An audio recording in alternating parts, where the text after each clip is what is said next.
ಅರೆ ಎಲ್ಲ ಹೋಗೋಕ್ಕೆ ಸಾಧ್ಯ ನಮ್ಮ ಈ ಪರಿ. ಅವಳ ಮನೆಯಿಂದ 10 ಹೆಜ್ಜೆ ದೂರ ಇರೋ ಅವಳು ಒಬ್ಳೇ ಗೆಲ್ತಿ ನೀಲು ಮನೆಗೆ. ಇದು ದೀಪಂಗ್ ಕೂಡ ಗೊತ್ತಿತ್ತು. ಯಾಕಂದರೆ ಪರಿ ತನ್ನ ಮನೆ ಬಿಟ್ಟು ಹೊರಡೋ ಒಂದೇ ಒಂದು ಜಾಗ ಅಂದರೆ ಅದು ನೀಲು ಮನೆ ಮಾತ್ರ ಆಗಿತ್ತು.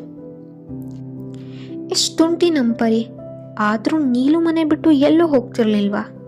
ನಿಜ, ಇದಕ್ಕೆ ಕಾರಣ ದೀಪ ಪರಿನ ಯಾವಾಗಲೂ ತುಂಬ ಜೋಪಾನ ಮಾಡ್ತಿದ್ಲು. ಒಂದು ತಾಯಿ ಹಕ್ಕಿ ತನ್ನ ಮರಿನ ಕೂಡಲ್ಲಿ ಜೋಪಾನ ಮಾಡೋ ಹಾಗೆ.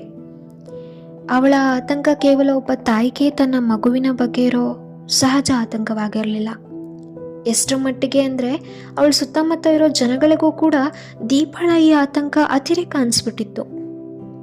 ದೀಪ ಈ ಕಾಲೋನಿಗೆ ಬಂದು 5 ವರ್ಷಗಳೇ ಕಳೆದಿದ್ರು ದೀಪ ಯಾರು, ಯಾವ ಊರಿನೋಳು ಅನ್ನೋ ಮಾಹಿತಿ ಅಕ್ಕಪಕ್ಕದ ಮನೆಯವ್ರಿಗೆ ತಿಳಿದಿರಲಿಲ್ಲ. ಹಾಗಂತ ದೀಪ ಅವರೊಟ್ಟಿಗೆಲ್ಲ